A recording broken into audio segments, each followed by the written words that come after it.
Hi, everyone. Let's wait a couple of minutes to have more people joining us. In that, yes, in 2 minutes, we can start.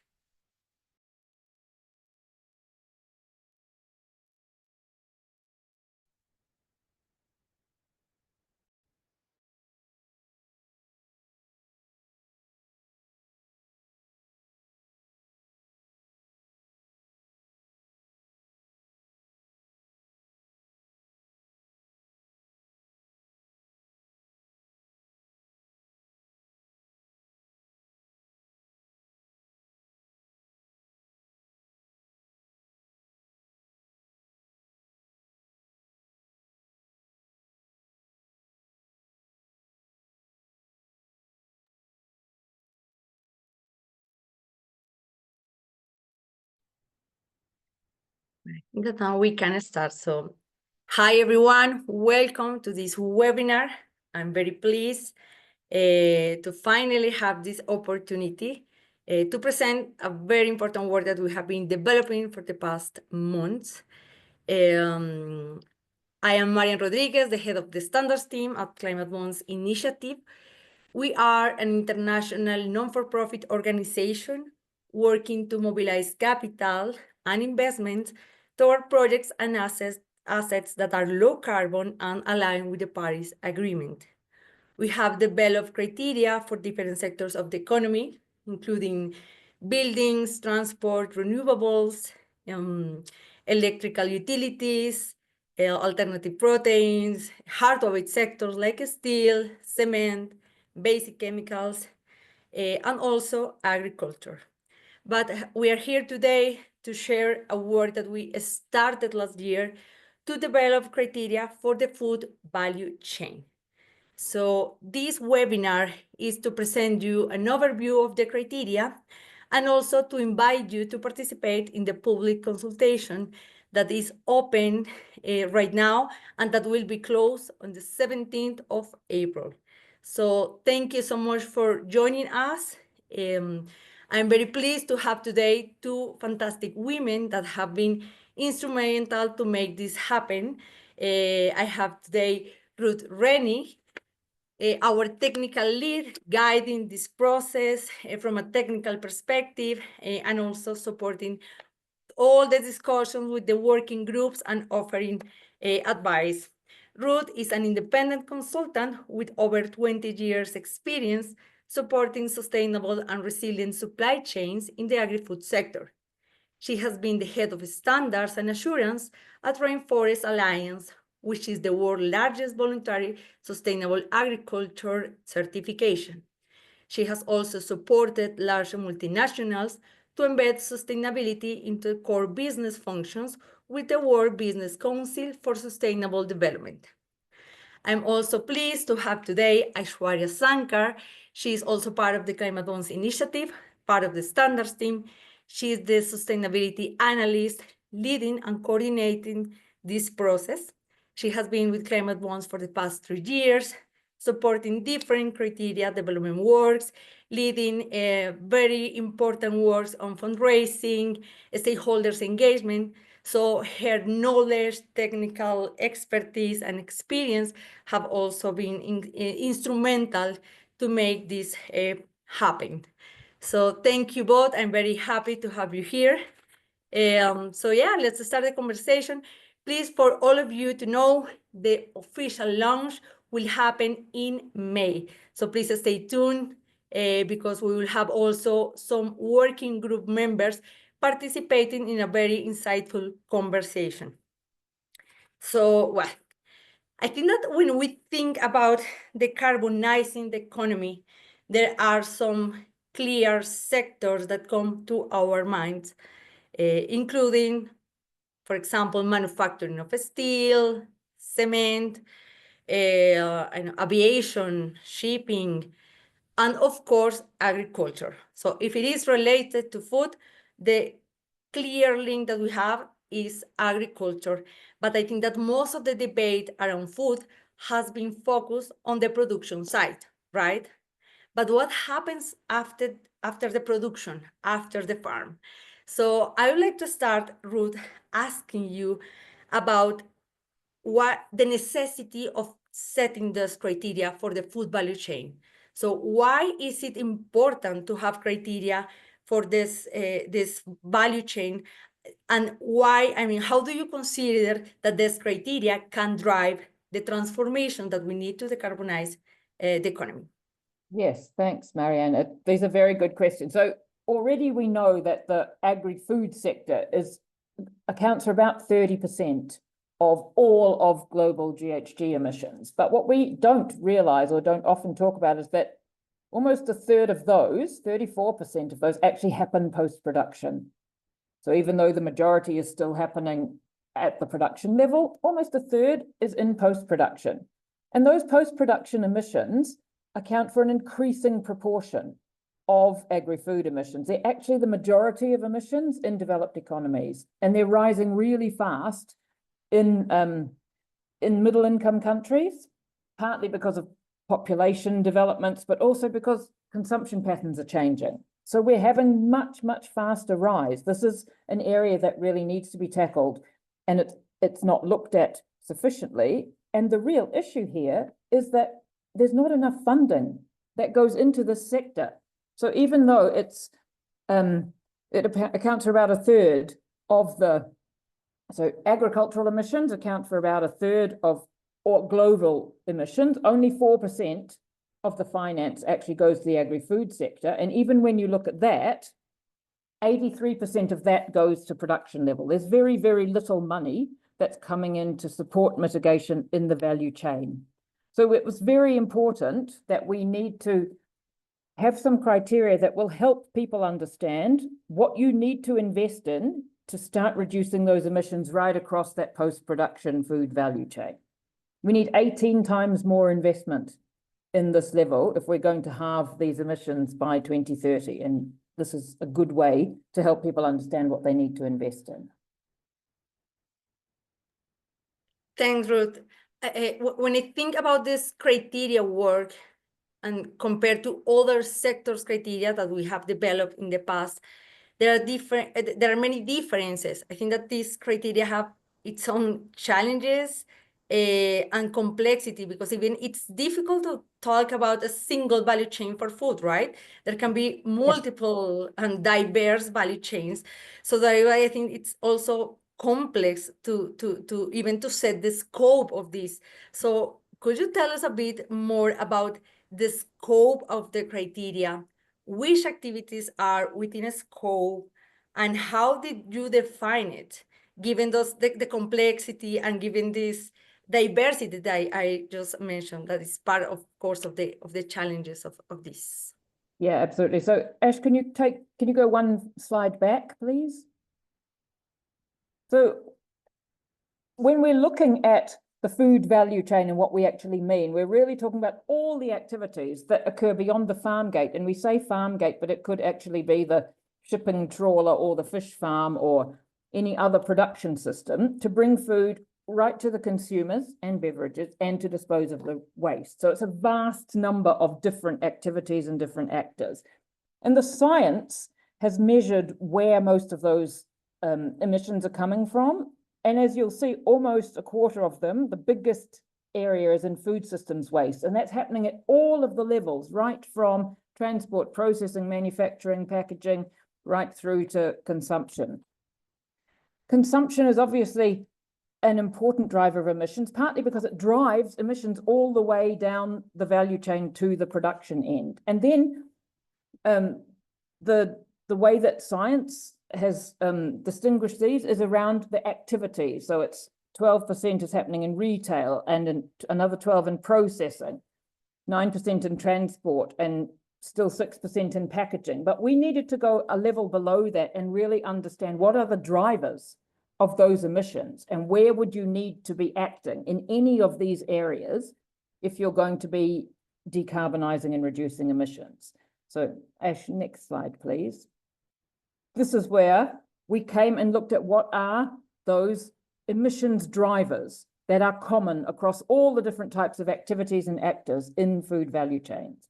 And they are these: they are energy use, transport, buildings, the green cold chain, so refrigeration in general, used in many different ways, including in transport, packaging, food loss and waste, we can see the biggest driver overall, sourcing practices, and although we didn't include consumption patterns because it's very difficult to measure changes in consumption patterns and bond issuers don't have direct control over them, being able to influence consumption patterns towards lower emissions food is a really important area for activity. So this is how we set the boundaries, by what are the core drivers of emissions across all of those parts of the food value chain. Thank you, Ruth. Yes, definitely. And I think that this is only like a simplified version of the value chain, right? But Yeah. it's evident that there can be like plenty of actors and even sectors that are related to this.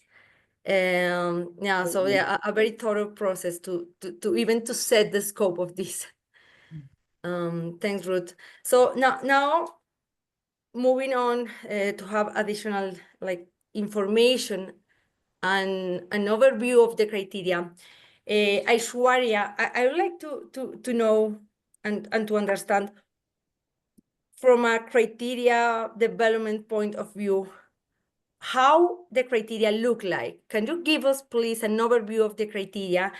And could you give us also some details of how the criteria look like? What are those kind of financial instruments that can be certified under this certification scheme?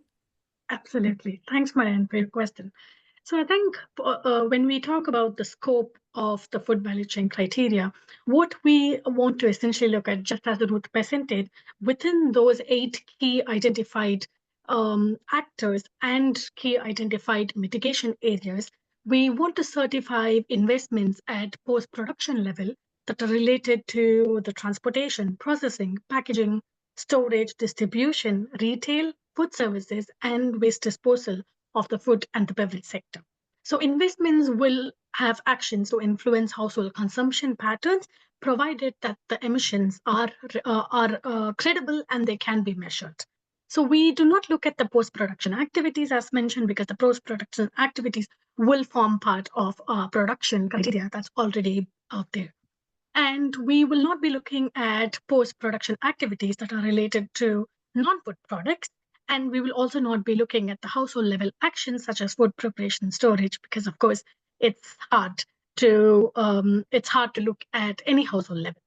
And in terms of what we will be able to certify, we'll be able to certify assets and use of proceeds bonds that finances climate mitigation and adaptation measures along the food value chain. At this stage, we will not be looking at entities, and we will and the simply linked debts. I know that has been a very big topic right now, and it is very upcoming, especially on the agri-food sector side. So we will be considering sustainability linked debts upon post-public consultation period. So what are these use of proceeds or assets for? Or where do we want to see the investment use, is that we will essentially be looking at capital expenditures to implement a new asset or a project, or we will also be able to put the investment use towards relating, operating, maintenance, and supporting expenditures for all these eligible projects and assets. So what we will not be able to certify is that any research and development which has unclear climate benefits, or any environmental or social projects that have unclear climate benefits.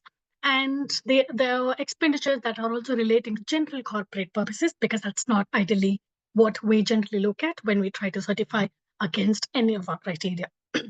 In terms of materiality wise, we have said that at least 90% of the bond value must be used for assets and activities that relate to the food and beverage value chains. So looking at what we can certify, what are the eligible use of proceeds and assets for the 8 key identified mitigation measures, we will look into more details of what we can certify and what is needed, what requirements are there in order to get certified. So the very first one would be that we have a preconditions for any of the use of proceeds and assets, which is the deforestation precondition, where we state that all the relevant assets and use of proceeds that are eligible to be certified under the food value chain must comply with this precondition. So this will particularly relate to assets and use of proceeds for sourcing of agriculture products, sourcing of biomaterials for packaging, and sourcing of biomaterials for insulation and passive cooling, and finally sourcing of biomaterials for energy production. We will not be looking at sourcing of biometrics for biomaterials for transport fuel, since biofuels are not eligible under our transport criteria. So the requirement would be that sourcing must be deforestation and conversion free, following our climate bonds, agri-food deforestation and conversion free sourcing criteria that has been released last year. So jumping into the key 8 mitigation areas, the first one, we will look at the energy related use of proceeds. So this energy related use of proceeds can, any actor along the value chain can raise a bond against the energy related work. So we have the renewable energy for electricity, we have decarbonization of thermal energy, and various energy efficiency measures which contribute to GHG emissions. So the eligibility criteria is that, of course, some renewable energy criteria will automatically be eligible, except for bioenergy, which must again comply with our existing bioenergy criteria that includes sustainable biomass sourcing. And we also have said that the energy measurement must achieve a minimum of 30% reduction from the baseline, and the baselines would generally be business as usual or the market average at this point. Or it must be on the top 25% energy efficiency rating label if they can prove that. And some eligible measures, they need to meet the energy efficiency threshold, like I mentioned, and the emissions, their corresponding emissions reductions. And finally, they should always comply with our adaptation and resilience criteria and social and environmental safeguards where applicable. And then we move on to the transport. So again, transport-related emissions can be, a bond can be raised for any actor along the value chain. And in this, they can raise a bond for logistic optimization. That is the strategy to reduce their fuel per ton kilometer across all modes of freight transport and road transport. And then we also have the sea transport shipping. At this point, we will not be looking at the ad freight because we know aviation has always been a bit of a problematic when it comes to the GHG emissions and their mitigation potential. So inside, within the road transport, we have electrifications of fleet and electric mobile refrigeration and fuel efficiency, which essentially is to reduce the fuel per ton kilometer in road freight transport. And then we also have switching to low carbon fuels. And on sea shipping side, we have the use of low carbon fuels in new build and retrofitting zero emissions vessels. So the eligibility criteria will basically have a couple of parts to it. The first one would be that they will have an emissions intensity threshold following the EU taxonomy and the climate bonds criteria. And for every use of proceeds or every asset, they need to have a life cycle assessment in place. So there are some automatically eligible criteria like the zero direct emissions vehicle and the electric mobile refrigeration. But when it comes to hybrid vehicles, only in the we are only allowing hybrid vehicles in developing countries, again with a sunset date to move away from hybrid vehicles. And finally, they again have to comply with all our adaptation and resilience criteria where applicable. And moving on to the buildings related use of proceeds and assets, we have assets and use of proceeds for building that's related to either new buildings, or they can raise a bond for new buildings or retrofitting of existing buildings. So these bonds will have basically, they can be raised for any building that supports the processing, manufacturing, packaging, storage, and distribution facilities for the food and beverage sector. And we also have a separate criteria for retail, supermarket, and food service premises. And this eligibility criteria will require to meet the new buildings criteria and the retrofit criteria that is already set out in our low carbons building criteria. And in emerging economies, we say that the building must be net zero by 2050. That is, they have to essentially move away from fossil fuel and shift to all electric buildings. And in some cases where we have emissions threshold intensity, in the case of, for example, supermarket, retail supermarket, they will have to abide by that. Or they can also use any of the climate bonds approved proxy like LEED or BREEAM or any certificate that's out there for green buildings. And finally, again, all our use of proceeds and assets must compile with the adaptation and resilience criteria. So moving on to green cold chain. The green cold chain, so basically it can be clubbed into one. All these can be clubbed into one and say, we want to, there can be a use of proceeds where they want to raise a bond for saying we want to build an entirely green cold chain or an entirely net zero cold chain. So in that case, what we will be looking at is we will be looking at the refrigerants, which causes the major emissions, which forms a major percentage of emissions in a cold chain. And we also have passive cooling systems and technologies to alternate and avoid the emissions. So for example, we will require to install new refrigerants or retrofit the existing ones to shift to a low global warming potential. And we will ask to reduce the refrigerant leakage, and i.e. the gas leakage management systems, and improve maintenance and inspections of these refrigerant leakage.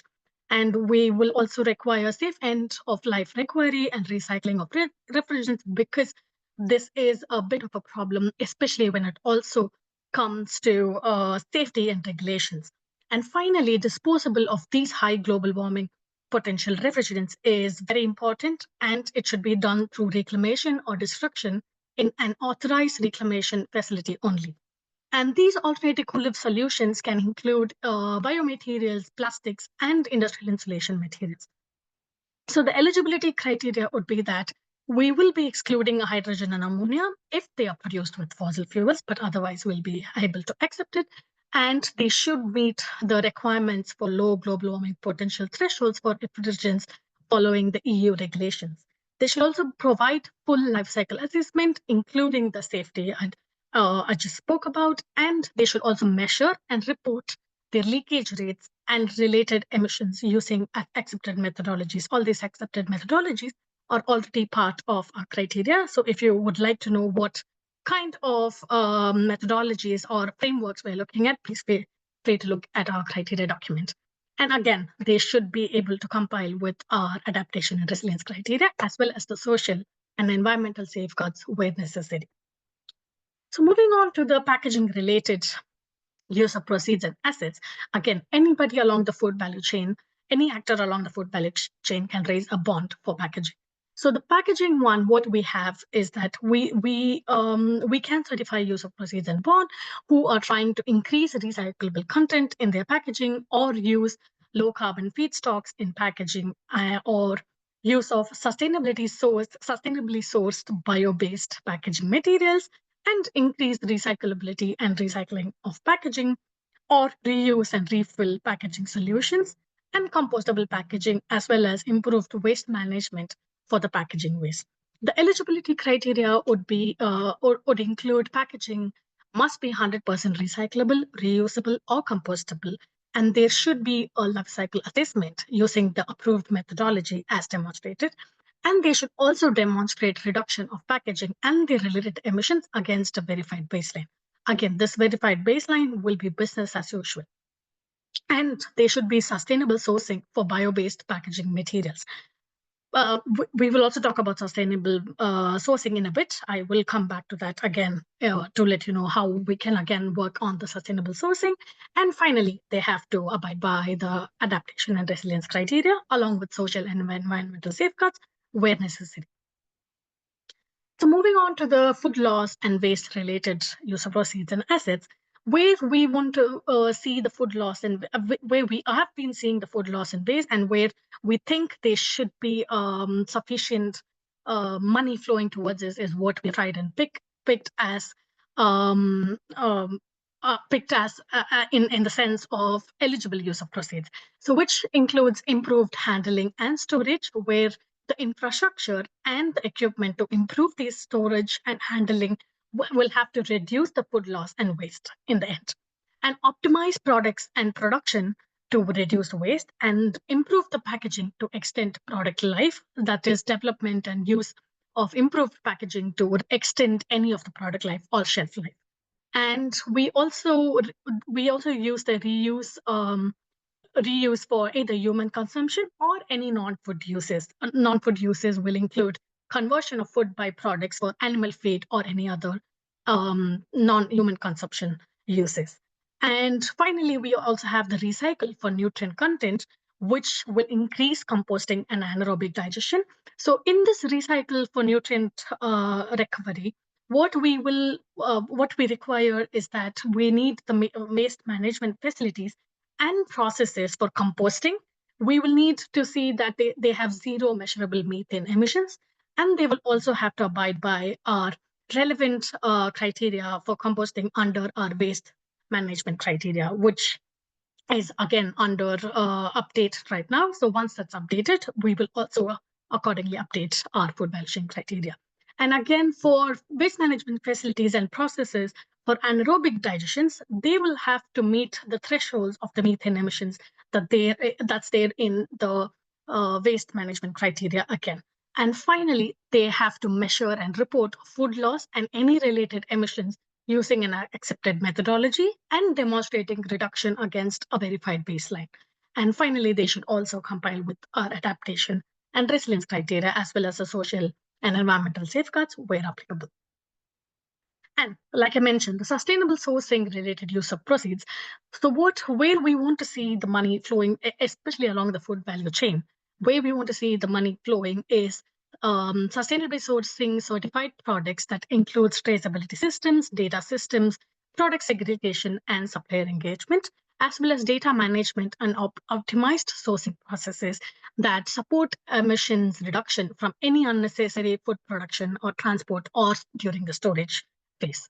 So the eligibility criteria would that we will be excluding investment at farm level to support these sustainable practices, because again, that will come under our agriculture production criteria.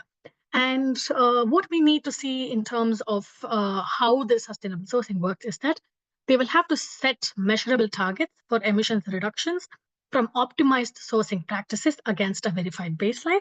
And they will also have to compile with our requirements of the deforestation and conversion-free sourcing criteria.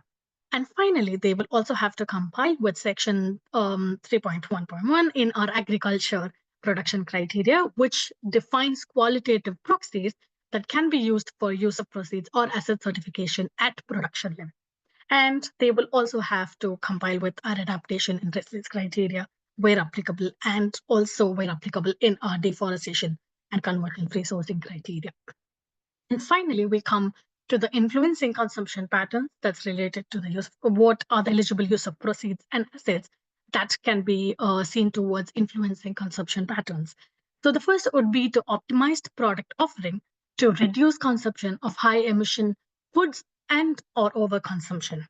Consumer engagement to reduce consumption of high emissions food and overconsumption. So I think the consumer engagement is really important, because the market still needs to understand how we can, as humans, how can we support this process, or how can we reduce emissions as a single person. So I think the consumer engagement, market awareness is a very important piece of work that I think everybody has to do it. So the eligibility criteria towards that would be, we will be excluding alternate protein products and their productions, because that will be certified under our alternate proteins criteria that we just released recently. And they will have to set measurable targets for emissions reduction against a verified baseline, and they must not increase the food loss and waste. So the food loss and waste related emissions must be measured and reported using an accepted methodology as defined earlier. And what they should finally compile with our adaptation and resilience criteria, as well as the social and environmental safeguards. What is this adaptation and resilience checklist that I keep talking about? I keep saying every use of proceeds or assets has to compile by it. So our adaptation and resilience criteria follows the climate resilience principles framework that was developed by the adaptation and resilience expert group in climate bonds to cover all the sectors. So this requires basically issuers to carry out an assessment of the system boundaries, climate risk, mitigation actions, and we require ongoing monitoring. And in terms of environmental social safeguards, where applicable and where it's necessary, we have additional requirements in the checklist for environmental and social safeguards. I think I'll stop here, because this has been very intense and and a bit of more detail. So I'm happy to receive any questions, and I'll hand it over to Marian. Thanks, Aish. Very, very clear. But I was wondering, for example, if a company or an organization raises a bond for use of proceeds or assets, do they have to include all the key interventions along the value chain, or how can they prove compliance with our criteria? So I think it depends on, I will also let Ruth answer this question, but I will just start by saying that I think it depends on who the actor is, depending on who that, for example, it can be a manufacturer who wants to raise a bond just to talk about them, just for manufacturing, or to reduce transportation in manufacturing.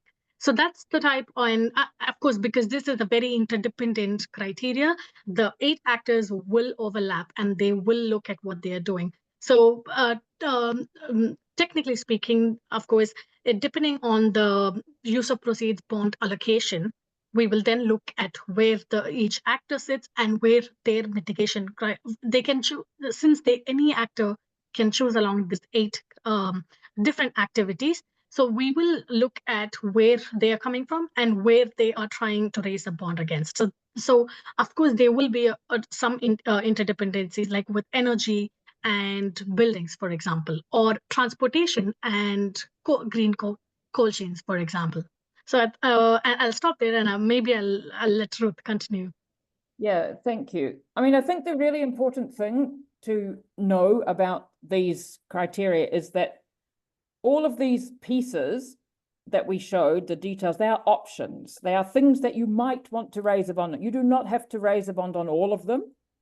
You don't have to raise a bond on more than one of them, if that's the thing that is important to you and where you will be able to show measurable progress on your emissions. So this opens the possibility for many different types of actors to raise bonds across a really wide range of different activities according to what their priorities are. I think this is very important, and it comes to the question also that Tommaso, you have asked here about, have we thought about only one production system that's a really big global system, and what about all the other systems that are operating in the areas where we're already interested in? So this is not built for one different type of production system. This is built for anybody along the chain who wants to raise a bond to put investment into decarbonizing in any of these areas. The issue here is the capacity that that entity has to be able to accurately measure and track the emissions reductions, but there's no size limit other than the capacity to raise and manage bond financing.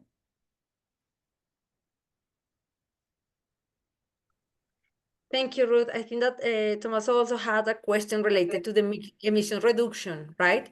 Yes. So definitely, I mean, you can give us more details about it. I think that I mentioned that as part of the details, but of course, Tommaso, you also can find additional information in the documents. But Ruth, please, can you tell us about it? This was very complex for us. So yes, in some cases, we have been able to identify specific emissions reductions. So essentially, for example, for energy efficiency, we were able to say you need to be able to make a 30% reduction in your emissions from your energy efficiency. But because there are so many different actors in the food value chain, and we're working with so many different contexts, particularly in emerging economies and developed economies, it was very difficult to set one pathway to say you must achieve a certain level or come down by a certain level. So very often what we have is what you need to measure and to be able to show that you have made some progress. Some of the pieces we were able to take from existing sector criteria that already exist for climate bonds. So climate bonds has energy criteria for energy generation for almost all of the different types of generation. Climate bonds has transport criteria, climate bonds has buildings criteria. So where science-based pathways have been identified, we have been able to use them. But for many of the newer areas, like looking at packaging or looking at food loss and waste, when we had the discussion with our experts, they said, if you take the pathways that have been defined for developed countries, like the EU pathways, this will be impossible for people working in emerging economies to address. So very often we have not been able to set an actual target. There are some, but there are not very many. Thanks, Ruth. And I was also wondering about, for example, entities or specific companies that want to be certified. And this is related to a question that I have in the chat from Andrew about, for example, what if a supplier of global spices want to be certified? We can do that under this criteria? It would depend what your investment is. So we do, firstly, it depends who's going to be using the money and then what the activity would be. So if you are raising the bond to pay for actions that will be undertaken by your supplier, then you would have to have a very clear plan of what actions they are undertaking, bearing in mind that the certification cannot be occurring at production level. If you're doing agricultural certification, then that should be certified under the agriculture criteria. So what we would cover in this criteria is data systems, traceability systems, segregation systems, capacity building for your suppliers to be able to get certified, but not the investments that would need to happen at production level for suppliers to get certified. Thank you, Ruth. Although I understand that this criteria do not include entity certification, but more related to specific projects, right? Or Absolutely. assets, or yeah. Okay. Thank you. Well, I think that we can move on to a next topic before going to the Q&A session, because I'm seeing many questions, very interesting ones, to open the discussion. But before going to the open discussion, I would like to have also more details, Aish, about the criteria development work. So how these criteria were developed, especially thinking about the complexities and knowing that climate bonds values stakeholder engagement to ensure the food value chain criteria are robust, science-based, and fit for purpose, right? So normally we combine working groups with experts and from professionals from all over the world. So please, can you tell us a bit more about this, the entire process, and which organizations participated in the process? Absolutely. I think yes, we always have a very rigorous process when we try and develop a criteria in climate bonds. So starting with how we usually set up and how we run our process is that the first would be the research and development phase, where we will look at relevant technical working group members and industry working group members. So the technical working group members are somebody who recommends sector criteria to the standards board by defining scientifically robust and verifiable targets, and of course, the corresponding metrics. And they will also provide rigorous technical knowledge and advice to develop the criteria. And they are the ones who ultimately own the criteria, and they will have the final say in the criteria, because they are comprised of people, of fellow philanthropists, scientists, or university people, and fellow NGOs. And then when it comes to the industry working group, we have the industry working group will comprise of representatives from industry and the financial markets. And they will evaluate the usability and applicability of the criteria in the market that is set by our technical working group. I think this is a very important process, because ultimately we want people to use our criteria. We want the market to understand and be able to apply and use the criteria. So I think the industry working group process is very important to test that against any of our criteria. So, and then we come to the review phase, where once the technical working group has established the criteria and we have gone through the process of discussing that with our industrial working group, which happens parallelly, Then we go to the draft criteria that will be released for public consultation.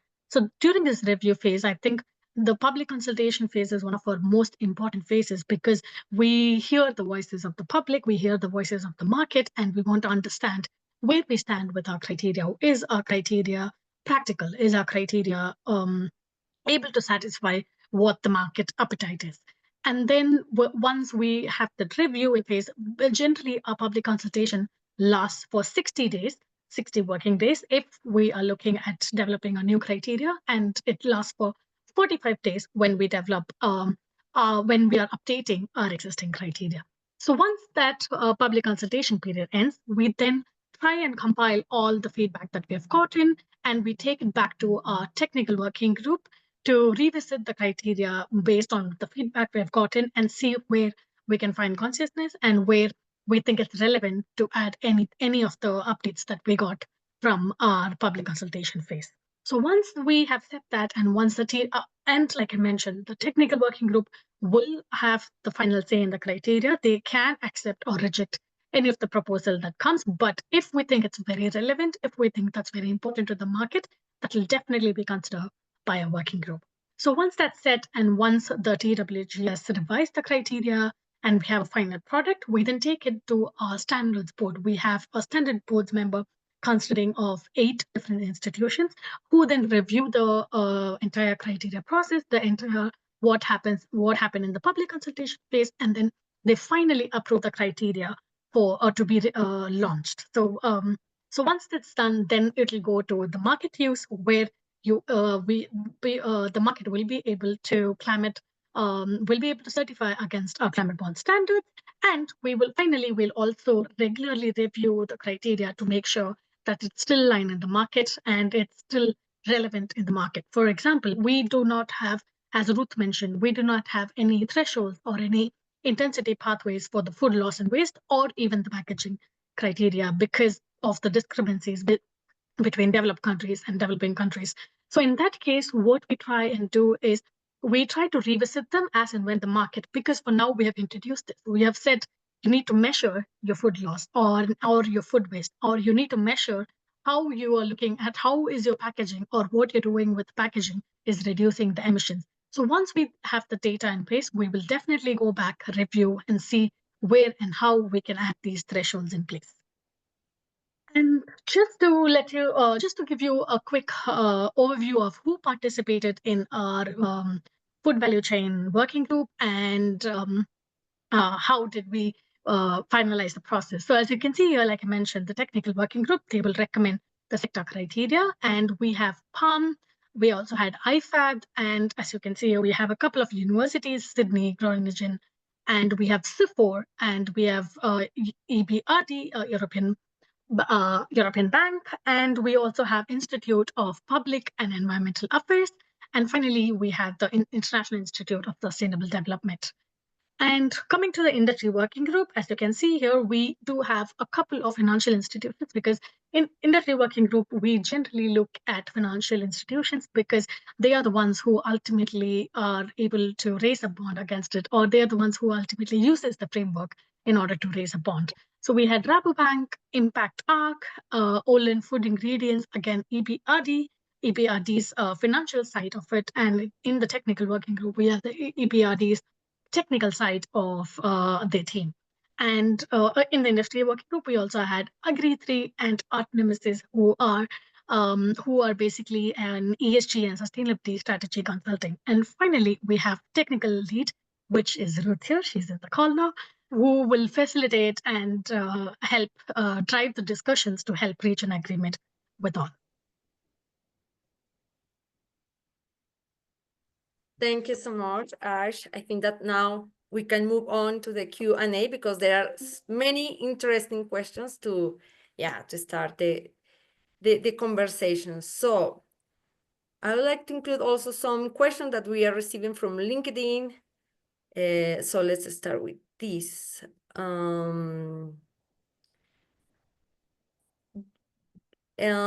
David Menel says, given the massive interconnection between climate and nature, can you please use a real-world example of how this work applies to biodiversity-related bond projects like Goldman Sachs' new biodiversity fund bond? So maybe I can do the question and Ruth can follow me. So I think, yes, climate and nature, they are very interdependent, and especially in the agri-food sector, there is a very huge space and there is a very huge market to grow. So one of the things that I would like to make sure is that where we currently can certify, like where the climate bonds can certify bonds and use of proceeds, is that we currently look at the mitigation aspect of it. But that doesn't mean we will not be looking at any adaptation and resilience, for example, this biodiversity related topic, because we do have a climate bonds resilience taxonomy that we just released last year. And we are also continuing to work on the climate bonds resilience taxonomy, where essentially we want to see bonds like biodiversity being funded, or bonds that are related to adaptation and resilience that's been funded. So for now, we only have do no significant harm principle when it comes to adaptation and resilience, which also includes biodiversity. But in the future, we will definitely look into certifying all these adaptation and resilience bonds. Thank you, Aish. Ruth, I think that you want to answer some of the questions that are already there in the Q&A chat. So please. That's all right. So there's a question from Scott that is asking, because this is the use of proceeds structure versus entity level, how can we use this for the pre-development financing of a project? There is a piece that we didn't talk about, which is that makes a provision for research and development. So you can fund under this criteria, research and development, that is specifically related to any of the areas that it covers. So that would be the way to do that. If you want to do that, you can see it in the criteria document.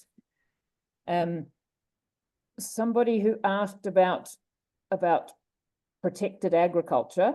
We have a problem with protected agriculture, like with fish farming, like with vertical farming or any of these things, because as you say, they do fall between the agricultural production criteria that doesn't cover them and the food value chain, which is everything after production. So this is one thing that we still need to clarify about where under these circumstances where you're looking at infrastructure heavy production systems, where does the food value chain start? What is post-production from there? But at the moment, it is basically everything from the end of production. So once your product leaves your protected farm or your fish farm or whatever, but that's yeah, there's still a gap there at the moment. And then there's another question which I find very interesting as well, which is around given that there are overlaps with other criteria, climate bonds criteria like energy and buildings, then those investments should be aligned. What's the incentive or the benefit for issuers to align with the food value chain criteria? So we grappled quite a lot with this. Essentially, the value of the food value chain criteria is that you can include many activities of different types in one, certified against one bond framework. And this makes it easier for you because the relevant pieces are put all into one framework.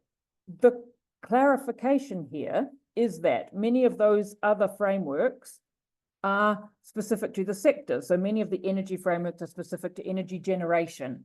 And we are more here focused on energy use within the food value chain. The transport sector is really about transport operators. Here in the food value chain, 90% of what you fund would need to be specifically related to food and beverages. So if it's better for you, because most of what you're doing is related to food and beverages, then you can put your energy piece alongside your buildings piece, alongside your transport piece, alongside also packaging and food loss and waste.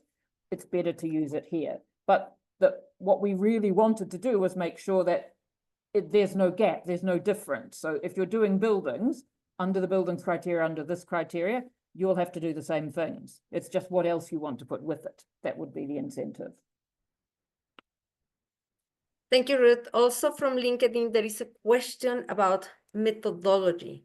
So it's very well known that depending on the LCA methodology, there can be different results, right? So did you experiment with different methodologies? Because I know that's a complex one, especially because of the complexity also of this value chain.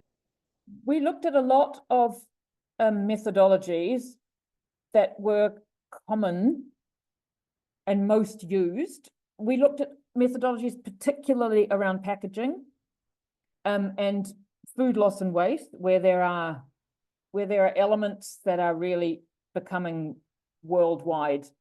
That's one of the big questions that we asked to both the technical working group and the industry working group. What do you already use? What is most widely used? And where we had a clear indication that there were acceptable frameworks, like for sustainable packaging, there are a number of them, or for refrigerants, then we use those. We're always open to hearing if there are other frameworks which are very useful and which are equivalent, so that we can include them. So if you think there are frameworks that are missing, then by all means, bring them to us and we can look at them.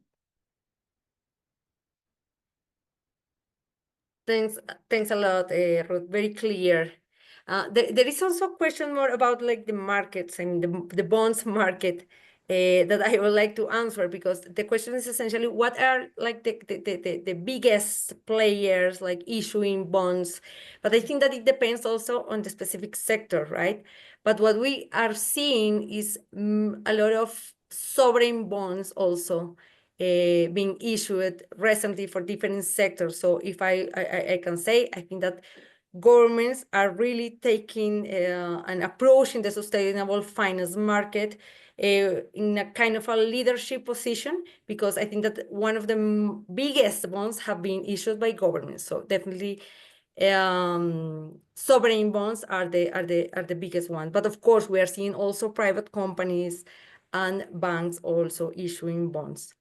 Of course, under discussion, if those are certified or not, or if those are green aligned or not, that's something different to discuss. Well, let's go ahead with more questions. Here from LinkedIn, let me see.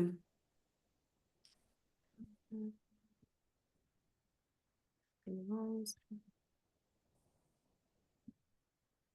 no, I think that all the questions are done right now. But I would like to take advantage of these minutes that we still have left to ask you, Ruth, how do you see this criteria really influencing the capital flows into sustainable food systems? I mean, because I have noticed that sometimes the sustainable finance market is something so new that when we approach industry players, it's not always the obvious instrumental financial instrument to fund projects. So how do you see this criteria influencing that? It's a very interesting question. So in a week or so, we're going to actually do some testing with industry players and with financial institutions around this.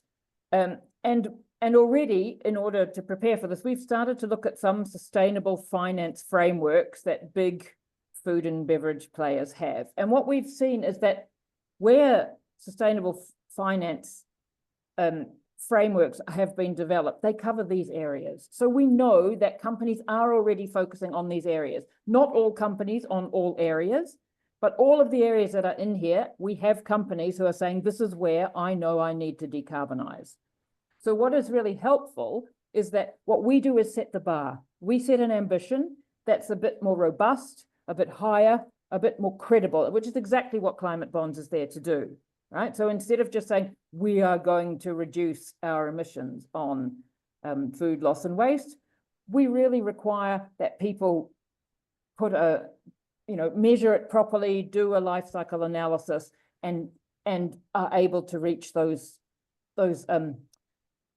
what do you call them? The levels of achievement that they're looking for. Similarly with energy efficiency, we're going to be more energy efficient. That's not good enough anymore. We really need people to go that extra miles. So that's what we've seen is where we can really help here.